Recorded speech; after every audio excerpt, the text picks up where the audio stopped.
Welcome to Top 10 Secret, where the scariest horror stories come to life. Do you dare step into a world of terrifying mysteries?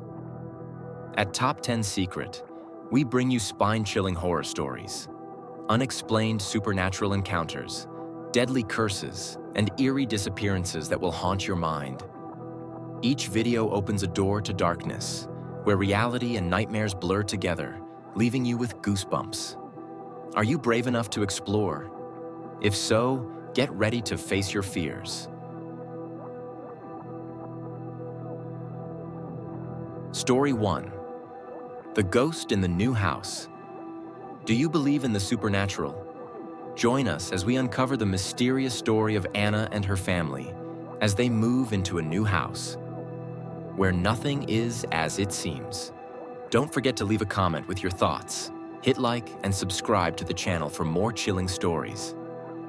Anna and her family moved into an old house in the suburbs, hoping to start a peaceful new life. But from the moment she stepped inside, she felt something was off. A chilling air filled the space, even as the midday sun streamed through the windows.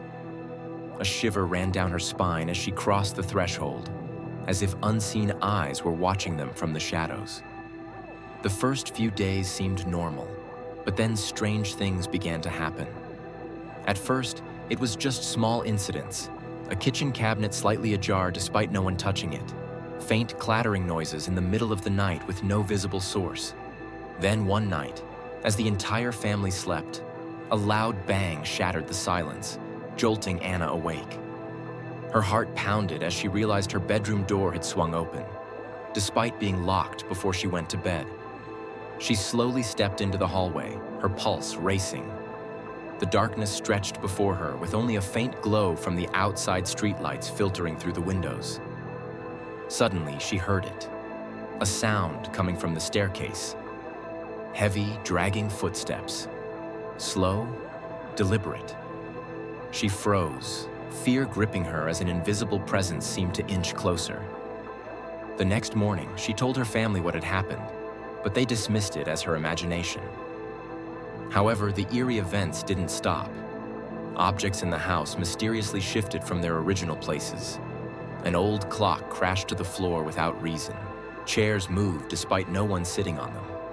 The windows, always locked at night, were found wide open each morning, with faint handprints smeared on the dusty glass. The tension reached its peak one evening while the family was gathered at the dining table. In the unsettling silence, a sudden thud echoed from the living room. The sound was unmistakable. Something had fallen, reverberating through the house. Everyone exchanged uneasy glances, fear creeping into their eyes. Anna was the first to approach the living room. As the bright overhead light illuminated the space, her blood ran cold. A large framed picture had fallen from the wall, the glass shattered into pieces. But the most terrifying part? The image inside had changed. The faces of the people in the photo had faded into an eerie blur, and in their place, a dark, shadowy figure stood silently behind them. Panic gripped them. Something was terribly wrong with this house. Why was this happening? What was lurking behind these cold walls? Unable to endure the growing fear, Anna decided to investigate the house's history. The deeper she dug, the more horrifying the truth became. Previous owners had reported the same eerie occurrences. One family had left abruptly, vanishing without a trace. A woman who once lived there had mysteriously disappeared, and to this day, no one knew where she had gone. The puzzle pieces slowly came together, revealing a chilling secret that Anna and her family could never have imagined. But the most terrifying thing was yet to come. The ghost in the new house. The first few days in the new house passed peacefully, but Anna couldn't shake the lingering sense of unease. The air inside was always cold, even when the sun was shining. Every time she walked down the hallway, it felt as if something unseen was watching her every step. Things became even stranger when inexplicable events started happening. At first, Anna thought it was just her imagination, She noticed the kitchen cabinet slightly open, even though she was sure she had closed it. Everyday objects like keys and the TV remote would disappear, only to reappear in a completely different place, despite no one in the house moving them. When night fell, the house became far more unsettling. Strange noises echoed from the dark corners, soft knocking on the doors, faint footsteps creaking across the wooden floor, even though everyone was in bed. One night, as she was sleeping, Anna jolted awake to a strange sound. It was the slow creaking of a door opening, inch by inch, piercing through the eerie silence. She turned toward her bedroom door. It was slowly swinging open, even though no one was outside. Her throat tightened, her heart pounding so hard it felt like it might burst from her chest. She tried to stay calm, slowly sitting up, but at that moment, a sudden bang echoed from the hallway. The air in the room grew heavy. A chilling sensation crawled down her spine. She swallowed hard, stepping cautiously out of bed. The hallway was pitch black, except for the dim glow of a nightlight casting eerie shadows on the walls. The silence was so profound that she could hear her own breathing. Then, from the staircase below, a faint clattering noise broke the stillness. Anna froze, her body paralyzed with fear. Was someone downstairs? She moved forward hesitantly, her legs trembling. As she neared the staircase, an icy presence seemed to wrap around her. The hallway lights flickered erratically before shutting off completely. In the darkness, a loud click sounded, as if a door had just slammed shut. Anna held her breath, straining to listen. And then, breaking the suffocating silence, a slow, whispery sigh drifted from directly behind her. She screamed, bolting back into her room and locking the door. Her heart pounded wildly, her breaths coming in short, panicked gasps. That night, she didn't dare close her eyes, curling up in the corner of her bed, listening to the faint, unexplainable noises echoing outside her room. The next morning, she recounted everything to her family. Her parents exchanged worried glances. No one in the house admitted to being awake that night. Her mother tried to reassure her, suggesting it might have just been the wind. But Anna knew what she had experienced wasn't just her imagination. Over the following days, the disturbances escalated. One evening, as the family sat watching TV, the screen suddenly flickered uncontrollably before turning completely black. Then, from the speakers, a low, static-filled hum emerged, interspersed with faint, almost inaudible whispers. Everyone froze, exchanging uneasy glances, trying to come up with a logical explanation. Just as Anna's father got up to check the TV, the screen suddenly turned back on as if nothing had happened. Everything looked normal, untouched, unchanged. But the worst was yet to come. One night, just after turning off her bedroom light, Anna felt a slight tug at her blanket. At first, she dismissed it, thinking she had simply shifted in her sleep. But as she lay still, the blanket continued to move, being slowly pulled downward. She gripped it tightly, but an invisible force seemed to be pulling against her. A freezing chill surged through her body. She fumbled for the light switch and flicked it on. The room was empty. No sound, no movement, no one there. But the overwhelming sense of dread remained. She knew they were not alone in this house. And the most terrifying part, the worst, was yet to begin. The ghost in the new house darkness engulfed the house as night fell. But instead of the usual tranquility, an eerie sense of unease lingered in the air. Anna sat at the dining table with her family, trying to shake off the fear that had haunted her for days. Everything in this house was becoming stranger. Objects moved on their own. Whispers echoed in the dead of night, and the feeling of being watched never seemed to fade. Dinner was tense and silent. Everyone seemed to sense that something was wrong, but no one spoke about it. The only sounds were the clinking of silverware against plates, blending with the howling wind outside the window. Anna lowered her gaze, stealing glances around the dimly lit room.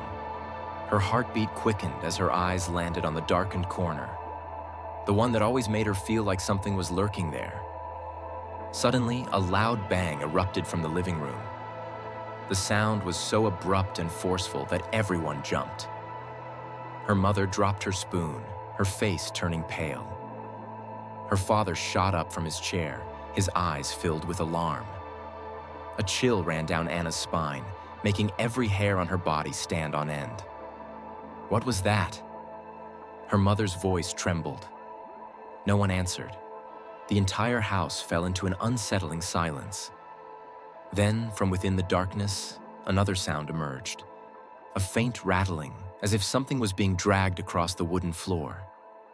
Anna swallowed hard, gripping the edge of the table. Her breaths grew shallow as she realized that the noise wasn't caused by the wind or any of them. Summoning his courage, her father stepped toward the living room. Anna and her mother hesitated before reluctantly following, their fear weighing heavily on every step. As they approached, an icy draft rushed out from the unlit room. The chandelier above swayed slightly, creaking as if whispering a warning. Her father flipped the light switch.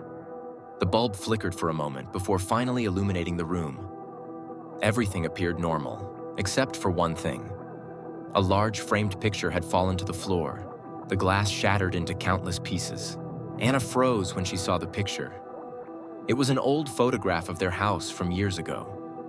But what sent chills down her spine wasn't the image of the house. It was what had appeared in it. The photograph had originally been of their family standing in front of their new home, just as it had been displayed on the wall since they moved in. But now, something was different. In this fallen picture, a dark figure loomed behind them. A shadowy, indistinct shape with hollow, empty eyes staring straight at them, as if watching from beyond. The room was deathly silent. No one spoke, yet the fear in the air was almost tangible. Anna's hands trembled as she took a step back, her throat dry. She turned to her mother and saw the same terror reflected in her pale face. "This can't be," her mother whispered. Her father tried to reassure them, but his voice wavered. Maybe it's just a coincidence. But Anna knew better. This was no coincidence. No one could explain why the photograph had changed. No one could explain who or what the shadowy figure was. Then, without warning, the lights went out. The house was swallowed by complete darkness. A sharp click echoed through the silence. A door slamming shut. A cold wind swept through the room, carrying with it an unseen presence, something chilling and malevolent. And then, in the suffocating stillness, a whisper rose, soft yet unmistakable, sending shivers down their spines. "Get out." The entire house seemed to freeze. No one moved. No one dared to breathe. It felt as if an unseen gaze was fixed upon them from the shadows, waiting, anticipating something terrible. Anna clenched her fists, her body trembling. She didn't know what they were up against, but one thing was certain. They were not alone in this house. And the worst had only just begun. The mysterious, cursed darkness swallowed the house as night fell. But this time, the silence wasn't just the quiet of the night.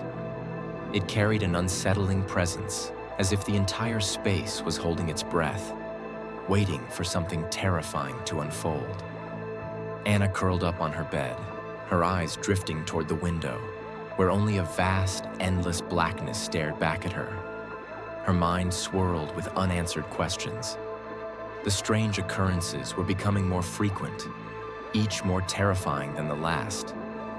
It was no longer just eerie noises or shadowy figures lurking in the corners.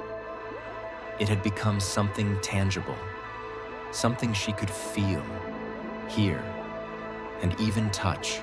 The wind howled softly outside, but amidst its whispers, Anna suddenly caught a different sound. A faint murmur, fragile as a breath, slipping through the stillness of the night. She stiffened, straining to listen. Anna. Her name echoed through the darkness, a weak, drawn-out voice, as if calling from some distant, forgotten place. Her throat tightened. She couldn't have imagined it. Someone or something had spoken her name. Her heart pounded against her chest, cold sweat forming on her forehead. She held her breath, her eyes locked onto the darkness beyond the window. No one was there, but the feeling remained, the undeniable sense that she was not alone. Suddenly, a loud bang erupted from downstairs, as if something massive had crashed to the floor. She jolted, her heart nearly leaping out of her chest. This was no illusion. It was real. Without thinking, Anna sprang from her bed, threw open the door, and rushed downstairs. She didn't want to go, but something stronger than fear compelled her forward, an invisible force she couldn't resist. The living room was pitch black. Everything was in its place, except for one thing. The large mirror that had been hanging on the wall had fallen, shattering into countless shards. Anna stood frozen, her pulse pounding in her ears. Her gaze fell on the broken pieces. Something wasn't right. She saw her own reflection, but it wasn't normal. The eyes staring back at her were dark, empty, and from her pale lips, a twisted, unnatural smile slowly curled. Anna sucked in a sharp breath and stumbled backward. The image remained unchanged, an eerie chill creeping up her spine. She wanted to scream, but her throat was too dry, her voice trapped in sheer terror. Then, a cold gust swept through the room, making the curtains flutter. The air carried a strange scent, damp, musty, like something ancient and long forgotten. And just as she thought it couldn't get any worse, the voice returned. "Leave, before it's too late." This time, it wasn't a whisper. It was clear, forceful, and filled with an undeniable warning. The house seemed to tremble with every word, and in that instant, everything spiraled into chaos. The chandelier above flickered violently before exploding, sending shards of glass flying. Anna screamed, shielding her head. A powerful wind tore through the room, carrying a piercing, unearthly wail. She felt it. Something was standing right behind her. She didn't have to turn around to know. It was there. A chilling presence, heavy and suffocating, so close that she could feel its breath ghosting against the back of her neck. Biting her lip, she mustered every ounce of strength left in her and bolted. She sprinted up the stairs, slammed her bedroom door shut, and pressed herself against the wall, trembling uncontrollably. But even in the safety of her own room, she knew she was not safe. This house did not welcome them. It had belonged to someone else before, and that someone refused to be forgotten. By morning, Anna told her family everything. They could no longer deny what was happening. Her father decided to dig into the house's history. What he discovered plunged them all into a living nightmare. Years ago, another family had lived there, but they hadn't left peacefully. According to the neighbors, the mother of the household had gone insane. She believed a dark force in the house was controlling her. One night, she vanished without a trace. Her body was never found. Since then, every owner of the house had experienced inexplicable horrors. Some left after mere months, while others simply disappeared. No one knew exactly what had happened, but one thing was certain. This house did not want new occupants. A shiver ran down Anna's spine. She looked around the room, her fear mounting. Moving in had been a terrible mistake. And now, it might already be too late to leave. The horrifying truth. Darkness engulfed the house, but this time, it wasn't just the usual absence of light. It carried a chilling presence, creeping into every corner. Anna stood in the middle of the living room, her eyes fixed on the computer screen. The words on the monitor sent a cold shiver down her spine. The old records of the house revealed something no one in her family had ever imagined. The previous owners hadn't just experienced strange occurrences, They had vanished without a trace. The last family to live here had fled in a hurry after a series of terrifying events. But before them, another family hadn't been so lucky. The mother of that household had slowly descended into madness, claiming an unseen force was manipulating her mind. One night, she disappeared. Her body was never found. Anna's heartbeat pounded in her chest as she read on. A deep sense of unease settled over her. She glanced around the room. Everything was still, yet it felt as if something was lurking in the shadows. She swallowed hard and kept reading. It wasn't just one disappearance. Others had suffered the same fate. A man was found dead in the basement, his face contorted in terror. A young child from another family had gone missing inside this very house, never to be seen again. The stories repeated themselves like a never-ending curse, spanning generations. Anna took a step back, her breath coming in short gasps. She recalled the strange events her family had been experiencing. The noises in the night, the objects moving on their own, the picture frames falling off the walls. They weren't coincidences. They were warnings. A sudden creak in the hallway made her freeze. Her heart hammered against her ribs. "Dad? Mom?" she whispered. No response. The footsteps continued, slow and heavy.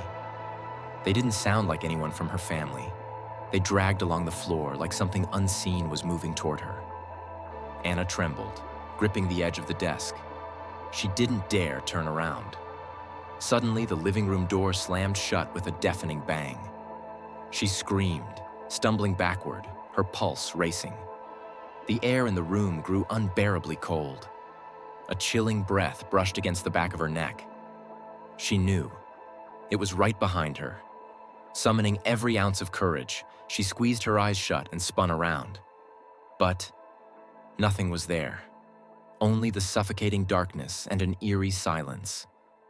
She let out a shaky breath and turned back to the computer. But what she saw next nearly made her collapse. The text she had been reading had vanished. In its place, new words were being typed. Letter by letter, as if an invisible hand was writing them before her very eyes. "Leave now while you still can." Anna shrieked and bolted out of the room. She sprinted up the stairs, pounding on her parents' door.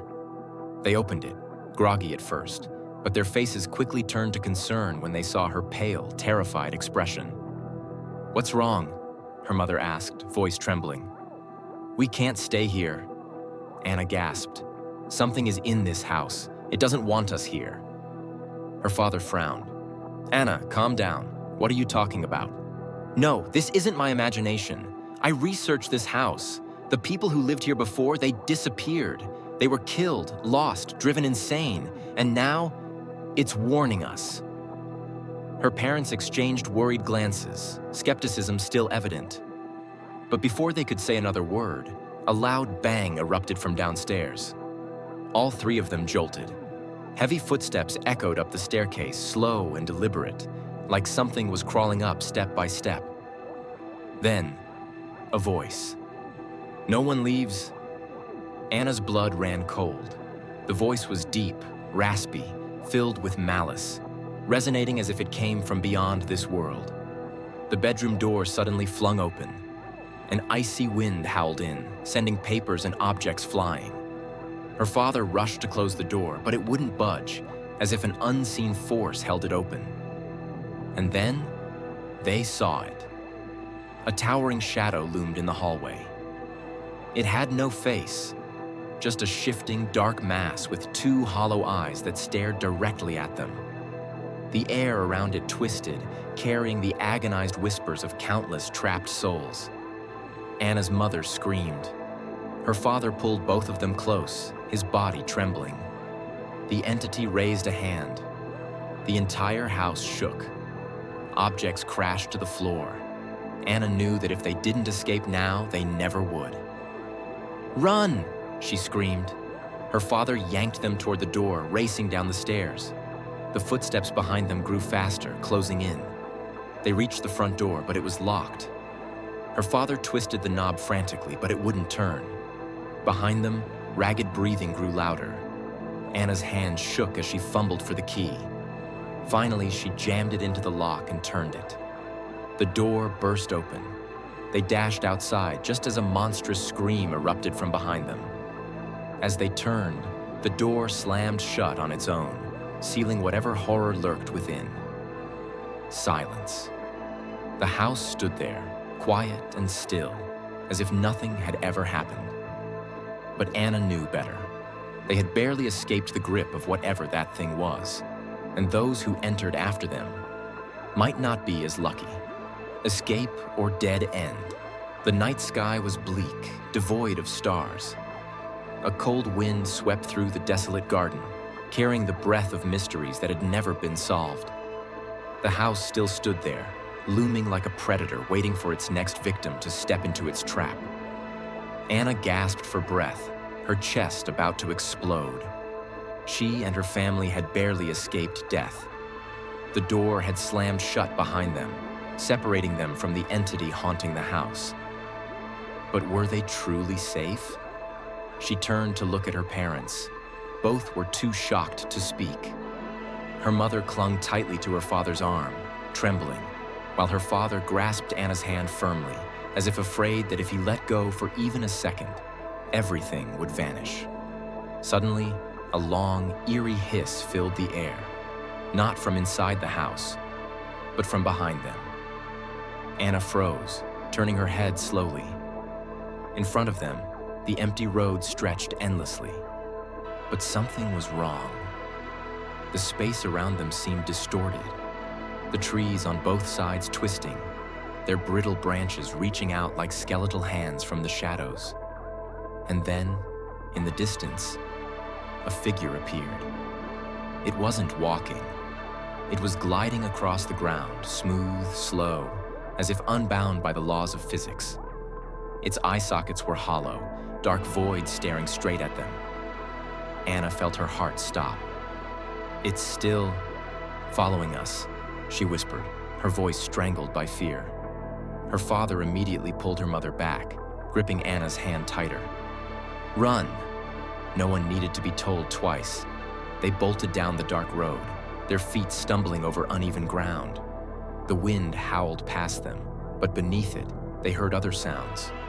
Whispers, giggles, and their names being called in voices that didn't belong to anyone they knew.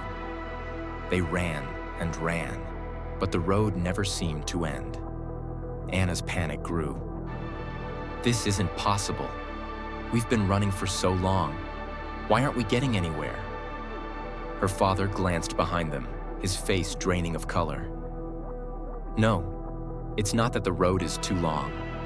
We're running in circles." Anna froze in horror. She turned, and her stomach plummeted. The house. It was still there. No matter how far they ran, they were right back where they started. And the door. It was slowly creaking open, like the mouth of a great beast waiting to devour them. Inside, the darkness was so deep it felt like anyone who stepped in would be swallowed whole. Her mother sobbed. "We can't escape. We can't escape." Anna shook her head, tears brimming in her eyes. No, she refused to accept this. She wouldn't let herself be trapped in this nightmare forever. Then, an idea struck her. "Dad, Mom, earlier, the door opened when we ran away," she shouted. "We did something that made it let us go. There has to be a way." Her father's eyes widened in realization. "You mean, if we're not afraid?" "Yes, if we face it, maybe." She never got to finish. The door burst open. A powerful gust of wind surged from within, carrying a chorus of eerie whispers. A shadowy figure emerged from the doorway, towering and grotesque, a presence that didn't belong in this world. It moved toward them. Anna bit her lip hard. She knew this was their only chance. If they ran, they would be trapped in this loop forever. But if they confronted it... She took a deep breath and stepped forward. The shadow hesitated. Anna kept moving, despite every fiber of her being screaming at her to turn and flee. She locked eyes with the hollow voids of its gaze, forcing herself not to look away. "If you want us gone, then come take us," she said, her voice shaking but firm. Her parents held their breath. The entity stopped. It didn't advance any further. The world around them began to shudder, twist. The wind fell silent. The whispers faded. And then, it stepped back. Slowly, the shadow retreated toward the door. The malice in its form was no longer as strong. Instead, there was something else. Resignation. It looked at Anna one last time, then turned and vanished into the darkness. The door slammed shut. And then, everything went still. The wind stopped blowing, the sky filled with stars. The distorted space around them returned to normal. Anna turned to her parents. They stared at each other, panting, still unable to believe what had just happened. They had won. They had escaped. But as Anna looked back at the house, a strange feeling lingered in her chest. It still stood there, silent and enigmatic. It had let them go. But that didn't mean it was finished. And then, in the final moment before she turned away, Anna saw it. In the second-floor window, a shadowy figure stood, watching them. Not with hatred, not with menace, but with anticipation.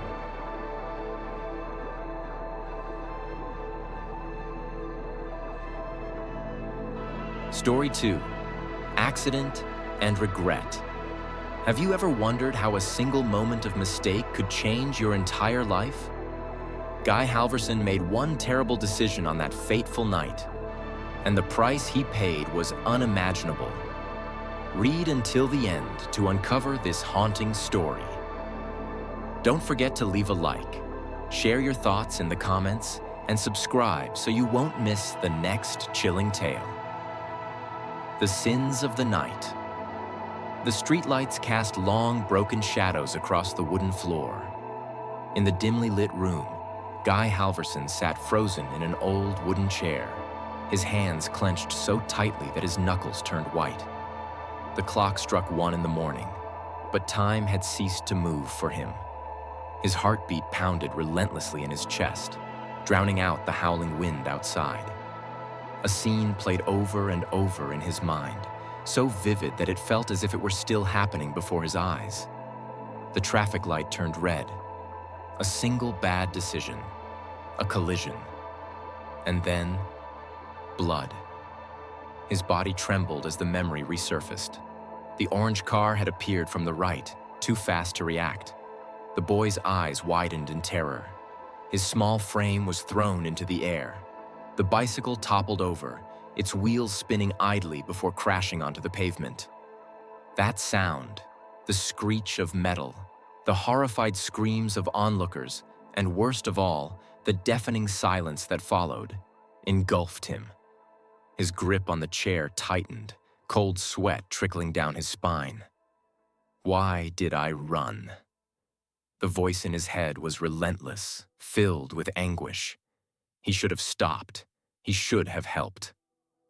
But instead, he had slammed on the gas pedal, leaving a motionless child behind, leaving his own conscience buried in the darkness. Guy inhaled sharply, but the air felt thin, suffocating. He shot up from his chair, walked to the window, and pulled back the curtain. The street was eerily quiet.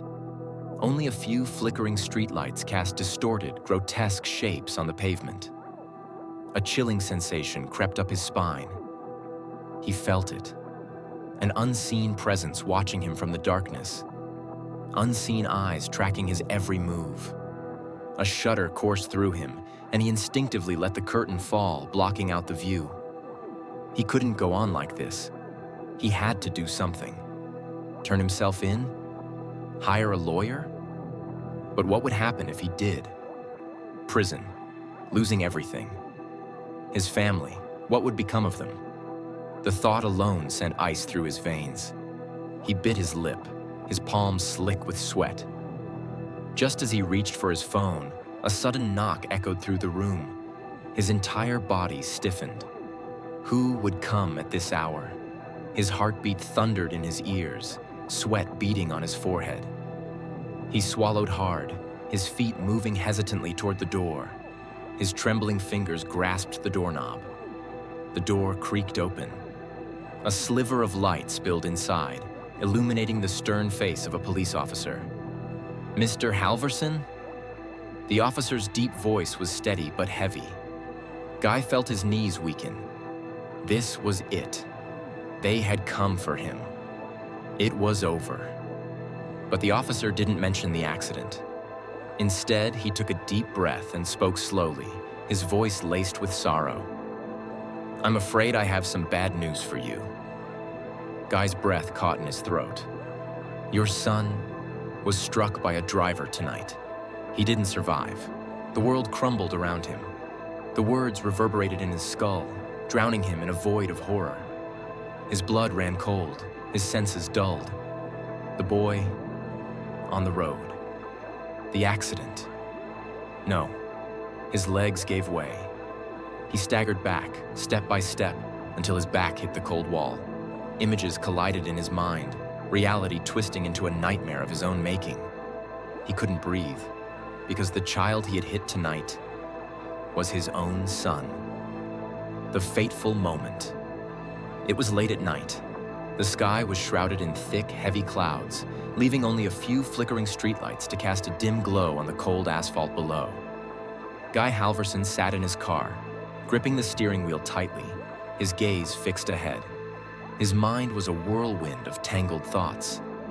Everything had happened so fast, yet each detail remained seared into his memory, playing on an endless loop as if it were happening all over again. He was in a hurry. He had seen the traffic light turn yellow, but instead of stopping, he had pressed the gas. He didn't want to wait, just a little more, and he'd be home. But in that instant, everything changed. From the right, an orange car appeared out of nowhere. His heart leaped into his throat, but the real horror had yet to unfold. A small figure darted out from the curb, directly into his path. Time froze. In that brief moment, he saw it all. The wide, terrified eyes, the pale, innocent face illuminated by his headlights, the small hands gripping the speeding bicycle. A deafening thud shattered the night. The world fractured in that single second. The bicycle was flung aside, tumbling across the pavement. The tiny body hit the sidewalk with a sickening force and lay still. A cold shiver ran down Guy's spine. His entire body went rigid. He could hear his own heartbeat pounding erratically, but he couldn't move. Screams echoed in the distance. Streetlights flickered against the wet pavement. People turned their heads. Some rushed toward the fallen child. But Guy was frozen. His trembling hand rested on the gear shift, his body paralyzed by sheer terror. "What have I done?" The voice in his head screamed, but there was no answer that could erase reality. He should get out. He should check on the child. He could call for help, do the right thing. But then, a dreadful thought slithered into his mind, coiling around his conscience, suffocating his breath. What if they recognize me? His chest tightened as panic surged through him. He saw it all: handcuffs, a freezing jail cell, a life-ending sentence. Everything he had, gone in a single night. Number A primal instinct kicked in. He pressed the accelerator.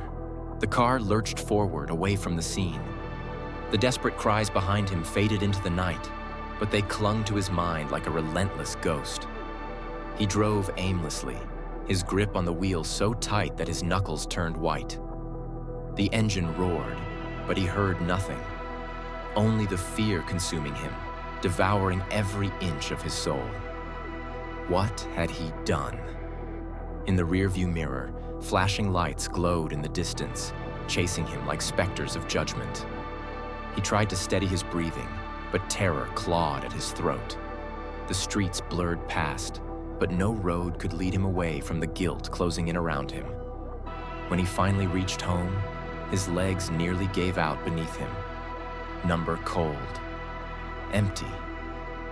He stepped into the living room. Darkness swallowed him whole, save for the faint, weak glow of a desk lamp.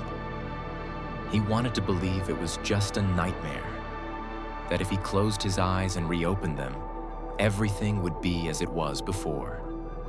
But the suffocating silence in the room told him otherwise. He walked toward the window and pulled back the curtain. The street was empty, but he felt it. Someone watching from the shadows. A phantom presence lurking, waiting. A chill crept over his skin as the wind slipped through a crack in the window. Outside, in the distance, police sirens wailed.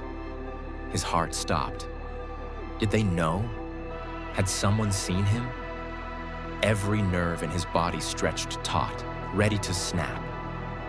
And then, a thought struck him. One more terrifying than the fear of getting caught. What if the boy was still alive? What if he could have been saved, but Guy had left him there? His hands shook. His skin turned ice cold. For the first time in his life, he felt the crushing weight of absolute despair. There was no going back, no undoing what had been done. He was a fugitive now, not just from the law, but from his own conscience. The dark night of guilt. The car rolled to a stop in front of the house, its engine still humming softly. But Guy Halverson couldn't move his hands from the steering wheel. His breathing was heavy, sweat beading on his forehead despite the air conditioning running at full blast. In his mind, the scene kept replaying like a broken film reel. The boy falling, his wide, panic-stricken eyes, the bicycle spinning through the air before crashing onto the pavement. The sickening sound of impact still echoed in his ears, a haunting noise that burrowed deep into his brain, latching onto him like an unbreakable curse. His grip on the wheel tightened, his knuckles turning white. I ran. The thought struck him like a gavel coming down with finality. He should have stopped. He should have helped. But instead, he had left the boy lying there on the cold asphalt, abandoned in the chaos of the night. His heartbeat pounded in his chest. His trembling hand reached for the car door handle. The air outside was suffocatingly still. The streetlights cast long, eerie shadows across the brick pathway, stretching out like unseen claws waiting to drag him down. He forced himself inside the house, his steps heavy as if something invisible was trying to hold him back. The air inside felt colder than usual, or maybe it was just him. Darkness swallowed the walls, save for a dim bedside lamp casting a weak, flickering glow. He shivered as he shut the door, the sound of the lock clicking into place unnervingly loud in the silent night. He had really done it. His mind was in turmoil. He didn't know if the boy was alive or dead. He didn't know if anyone had seen him. What if there were traffic cameras? What if there were witnesses? Should he go back? But if he did, what would he be walking into? Fear tightened around his chest like an invisible vice, squeezing the air from his lungs. He peeled off his jacket, tossing it onto the couch, then froze. There, on the sleeve, was a faint stain. Blood. The boy's blood. He staggered back, his breath hitching. A wave of nausea swelled in his throat. His hands shaking, he stumbled into the bathroom, turning the faucet on full blast. He scrubbed at his sleeve, then his arms, but it felt as if the stain had seeped into his very skin. No matter how hard he washed, he could still feel it. The water ran scalding hot, but the chill in his spine remained. He looked up. In the mirror, his own reflection stared back at him. Pale, hollow-eyed, a ghost of himself. And then, behind him, in the mirror, a dark figure. His heart stopped. He spun around. Nothing, just the empty wall. But he had seen it. He knew he had. He shut his eyes, shaking his head, trying to rid himself of the hallucination. I'm imagining things. He turned off the water, wiped his face, and stepped back into the living room. But the moment his foot touched the floor, an unbearable dread crept over him. The silence was deafening. Too silent. He should hear the ticking clock, the distant hum of passing cars. But there was nothing. It was as if the world had stopped breathing. A cold breath brushed against the back of his neck. He jerked around. Nothing. I'm just panicking. He stumbled toward the couch, collapsing onto it with a heavy sigh. He shut his eyes, trying to steady his pulse. And then, a faint noise. The quiet screech of tires rolling to a stop. A police car glided down the street outside, its red and blue lights flashing against the window. His breath caught in his throat. Were they looking for him? Did they know? He didn't move. He barely even breathed, listening intently. The police car lingered down the block, then continued on. But the dread inside him didn't ease. One day they'll knock on his door. One day they'll find out the truth. He looked down at his hands, picturing the boy's eyes from earlier that night. Was he still alive? If he had died, then Guy was a murderer. If he had survived, did he remember the license plate? He didn't know. But there was one thing he knew with absolute certainty. From the moment he fled the scene, his life would never be the same again. Knocks in the night, Guy Halverson sat on the floor, his back pressed against the freezing wall. The entire room was shrouded in darkness, save for the dim yellow glow of the street lamp filtering through the window, casting eerie, elongated shadows across the ceiling. He couldn't sleep. Not because he didn't want to, but because he didn't dare to. Every time he closed his eyes, the boy's face appeared. Wide, terrified eyes, the sickening crunch of impact, the bicycle spinning through the air before slamming onto the pavement. And then, the red, that dreadful color staining the asphalt. He remembered every detail, even the way the boy's fingers twitched one last time before going still. He clenched his fists, guilt slithering through him like a venomous snake, tightening its grip around his heart. He had done this, and he had run. Outside, the wind howled through the trees, whispering ghostly murmurs in the dead of night. Everything felt too quiet, too unnatural. A part of him wanted to get up, to drive far away from this place, but he knew he couldn't run forever. And then, suddenly, knock, knock, knock. His breath caught. The sound echoed through the silent night. His heart clenched. Who would come to his door at this hour? Sweat broke out on his forehead, his hands instinctively gripping the fabric of his shirt. A terrifying thought crashed into him. The police. Had they found him? He swallowed hard, forcing himself to steady his breathing. Slowly, he got to his feet, each step feeling heavier than the last. He didn't turn on the lights, creeping toward the door with cautious steps. Peering through the curtain's edge, no one was there, but the unease didn't fade. He stood frozen in the dark, listening. Knock, knock, knock. This time, the knocks were slower, heavier. His fingers curled into a fist. Should he open the door? Should he pretend he wasn't home? But if it was the police, ignoring them wouldn't make them leave. Taking a deep breath, he reached for the lock with trembling fingers. The door creaked open. The hallway outside was empty. No one was there. His brow furrowed, his pulse still hammering. Had someone knocked on the wrong door? But at this hour? His eyes scanned the street. It was deserted.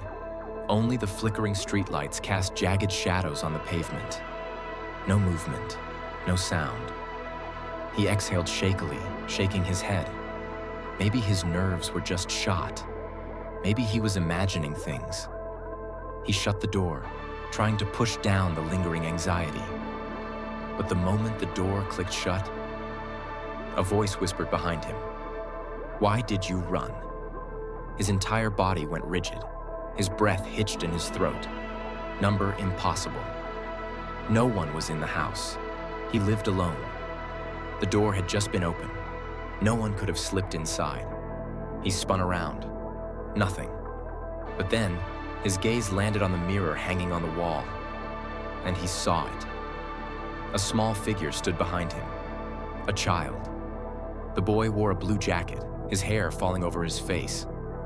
But his eyes, his glowing eyes, bored into Guy with a piercing intensity. Ice filled Guy's veins. He wanted to scream, to run, but his body refused to move. The boy in the mirror tilted his head slightly. Then, in that same whisper-soft voice, he spoke again.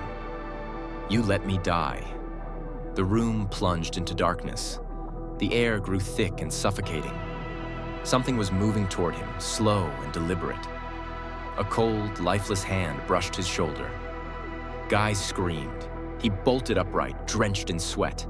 His breath came in ragged gasps, his heart hammering against his ribs. His eyes darted around. It was still his room. The lights were still on. No one was there. Just a nightmare. He shuddered, running a shaky hand through his hair. But it had felt so real. He could still feel the icy touch, still hear that chilling voice echoing in his mind. Number it was just guilt, just his conscience tormenting him. He tried to convince himself. But then his eyes drifted toward the mirror. The door was still shut. But on the cold glass surface, a small handprint was pressed against it. Guy Halverson couldn't breathe. The boy was no longer just in his nightmares. The truth revealed. The next morning, weak sunlight filtered through the window blinds, casting faint beams of light into the cold, empty room.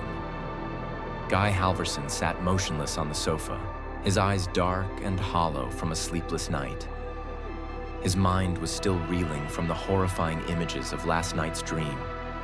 But was it really just a dream? His hand trembled as he reached for the coffee cup on the table. But the moment his fingers touched the ceramic surface, he jerked back and dropped it. There, right on the back of his hand, was a faint mark, a small, chilling imprint. The handprint of the boy. His breath caught in his throat. Number. This couldn't be real. But no matter how much he tried to deny it, the icy sensation from last night still lingered, clinging to his skin like an unshakable curse. His phone buzzed, snapping him out of his panicked thoughts. He grabbed it hastily, his heart pounding when he saw an unknown number flashing on the screen. The police. His body went rigid.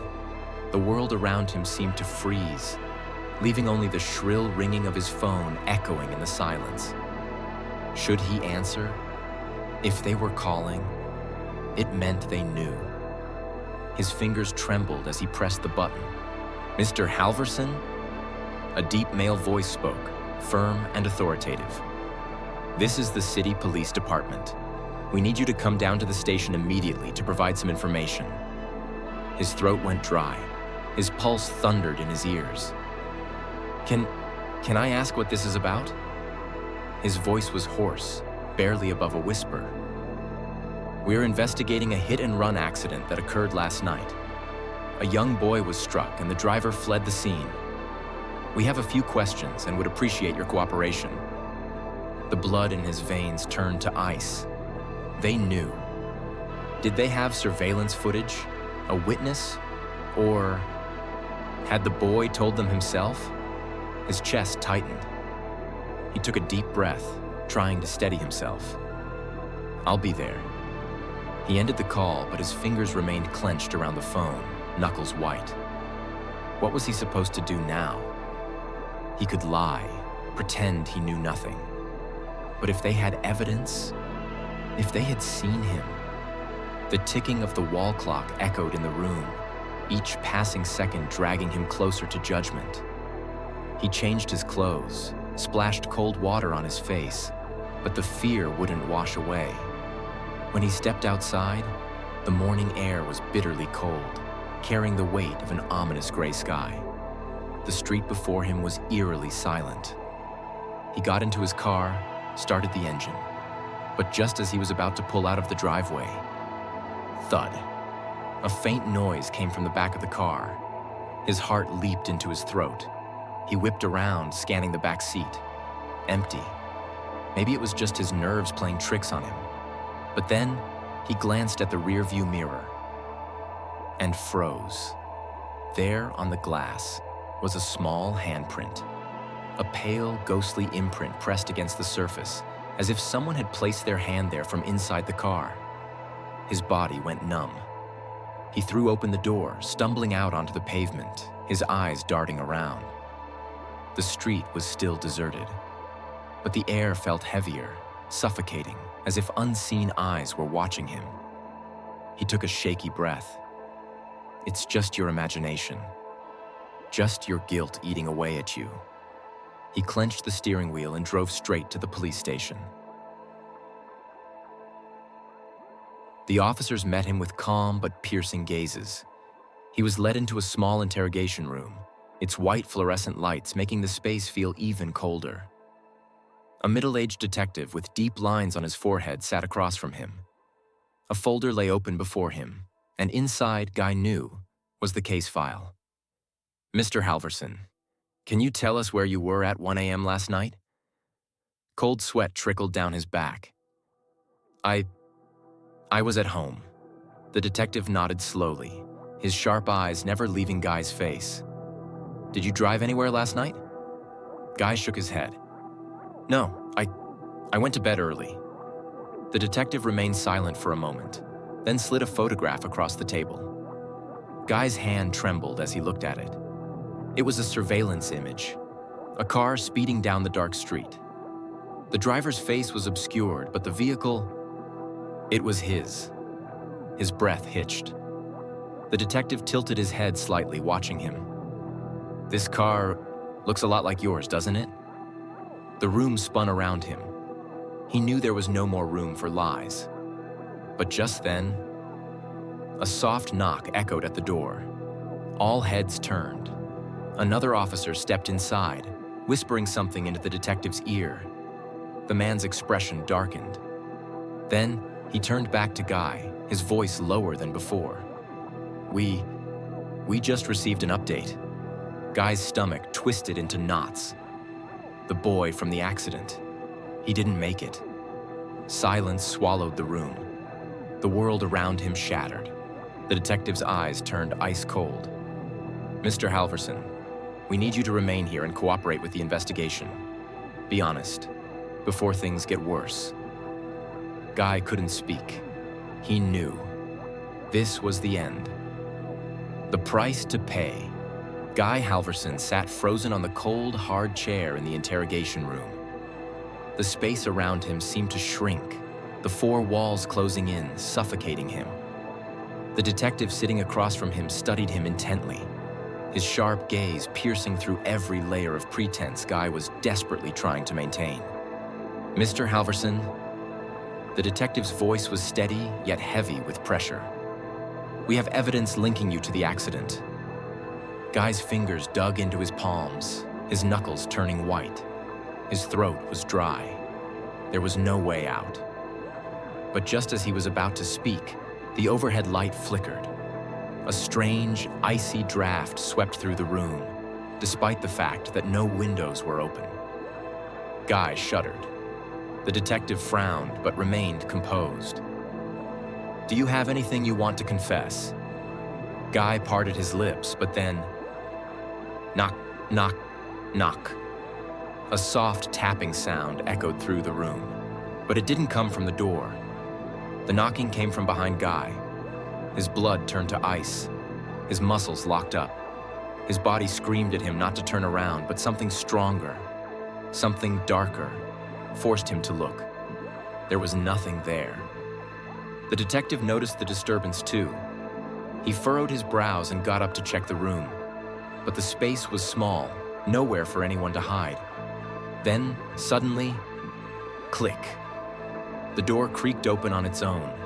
A rush of cold air filled the room.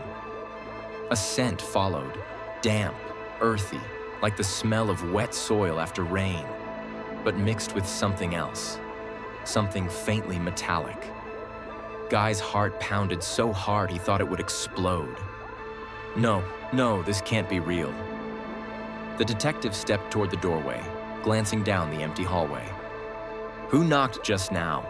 he called out, suspicion lacing his voice. No response. He turned back to Guy, his expression darkening. "Mr. Halverson, do you know what's going on here?" Guy shook his head, but his panic was impossible to hide. Because the moment the detective walked back to the table, Guy's eyes caught something in the mirror across the room, and he saw it. A boy standing right behind the detective. The child wore a blue jacket, his hair hanging over half his face. But his eyes, they glowed in the dim light, staring straight at Guy, unblinking, unwavering. Guy wanted to scream, to bolt from the room, but his body refused to move. His breath hitched in his throat. The boy slowly lifted a hand and pointed directly at him. "You ran away." The whisper was right in Guy's ear, yet the detective didn't react. He hadn't heard it. Guy's body jerked, pressing back into the chair. No, it wasn't me." The detective frowned. "Mr. Halverson, who are you talking to?" Guy's mouth hung open. He looked back at the mirror. The boy was gone. But a shadow loomed, right behind him. A wave of cold wrapped around his body. A small, icy hand rested on his shoulder. Guy let out a strangled scream, knocking over his chair as he lunged toward the door. The detective caught him, gripping his arms. "What the hell is wrong with you?" But Guy didn't hear him.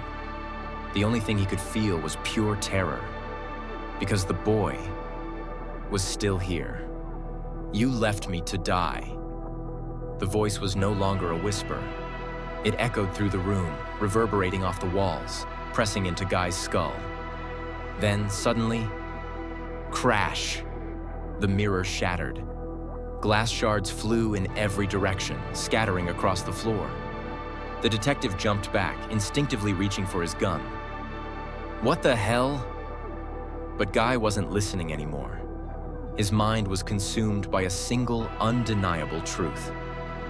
"You can't escape." The detective signaled for backup. "He's in shock. Get medical in here now."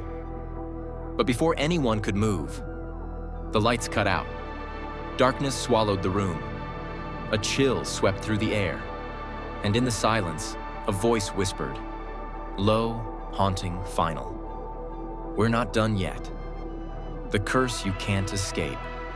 The darkness in the interrogation room was thick, swallowing every sound. Guy Halverson trembled, his eyes wide with terror as he stared at the shattered mirror in front of him. Around him, officers scrambled to restore the lights, but everything felt distant, hazy. The boy was still there. Even with the darkness enveloping the room, Guy could feel his presence. A suffocating cold wrapped around him like a dense fog, pressing against his skin, constricting his chest, making it impossible to breathe. "You can't run." The voice echoed, not from any particular direction, but from deep inside his mind. Guy struggled against the officers holding him, his mouth opening as if to scream, but no sound came out. His breath hitched, and suddenly, the interrogation room was gone. He was back on that road. Thud. The sickening sound of impact rang in his ears, followed by the screech of tires skidding against pavement. The boy lay there, his lifeless eyes staring at him through the night. Blood pooled beneath him, seeping into the cracks of the road. Guy shook his head violently. No, he hadn't meant to. It wasn't his fault. A cold hand rested on his shoulder. He spun around. The boy was right there. His face was pale, his dark eyes endless voids. His lips moved, but no words came out. Then, in a blinding flash, everything snapped back to reality. The officers were staring at him now, their expressions a mix of confusion and suspicion. The lead investigator fixed him with a hard stare. "Mr. Halverson, you don't look well," he said slowly. We need you to cooperate." Guy opened his mouth, but his throat was dry. He knew he couldn't keep pretending. The boy wouldn't let him. That night, he took a shuddering breath. "I was driving. Suddenly the lights flickered. A sharp, icy wind swept through the room, even though the door remained tightly shut. The detective frowned, glancing around, but Guy already knew what was coming. A strange, unnatural silence filled the space. Then, on the table, right in front of the detective, a small handprint appeared on the wood. No one had touched it, but the print deepened, as if someone was pressing their hand down at that very moment. The air grew thick with an unbearable weight, and then, boom, every light in the station went out. A blood-curdling scream erupted from the hallway outside. The sound of frantic footsteps pounded against the floor, followed by the crash of objects toppling over in chaos. "What the hell is happening?"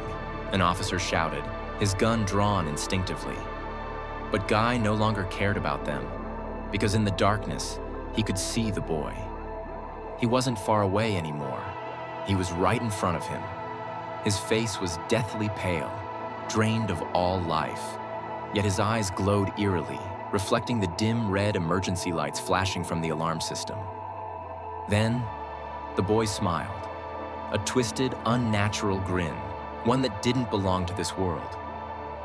"Now, it's your turn." The words rang inside Guy's mind like a death sentence.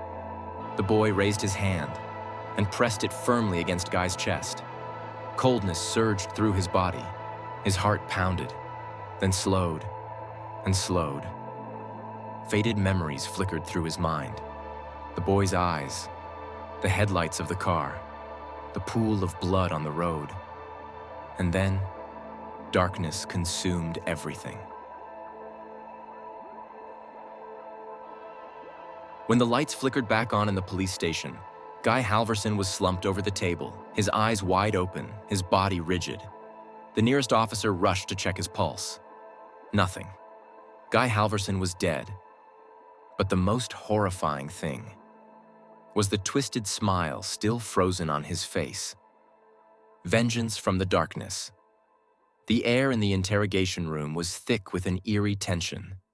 Though the windows were tightly shut, a cold draft seeped in, carrying the damp scent of mold and something else, something metallic and pungent, like dried blood. Guy Halverson sat rigid in his chair, his trembling hands gripping the fabric of his shirt. Around him, the police station buzzed with nervous energy. Officers exchanged wary glances, whispering in hushed tones. But Guy no longer cared, because he was still here, the boy. That small figure with glowing eyes in the darkness. No one else could see him. Only Guy could. He swallowed hard, struggling to steady himself. His breaths were heavy, as if something unseen was pressing against his chest. The lead detective stepped closer, his voice low but firm. "Mr. Halverson, what did you just say about that night?" Guy hesitated. He could deny everything, but the boy would never let him. "That night?" His voice trembled. I was driving." His breath hitched. Something unseen tightened around his throat. "I caused the accident." And then, the lights went out. Darkness flooded the room like a suffocating wave. A soft giggle echoed through the air, faint but bone-chilling. Guy froze. He knew that sound. The boy was laughing. The laughter grew louder, reverberating through the walls. Officers shouted, fumbling for their weapons, but they had no idea where to aim. Then, the interrogation room door creaked open. Beyond it was nothing but pure, impenetrable darkness. A pale mist slithered into the room, curling around Guy's legs. He gasped, scrambling backward. But then, a small, lifeless hand emerged from the fog and clamped onto his wrist. The flesh was ice cold, soft, and disturbingly fragile, like something that had begun to decay. "You can't run." The whisper brushed against his ear. A sharp pain shot through his skull. The interrogation room vanished. He was back in that night. The deserted road stretched out before him, bathed in the dim glow of his headlights. The pavement was slick with rain, reflecting the trembling figure that stood frozen in the middle of the street. Then, thud! The sickening impact. The sensation of his tires crushing something far too soft. The final shuddering breath. The boy lay still, his vacant eyes staring into the night. Guy had fled.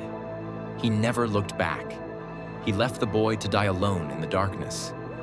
Guy screamed, desperate to erase the vision, but it clung to him, an unbreakable curse.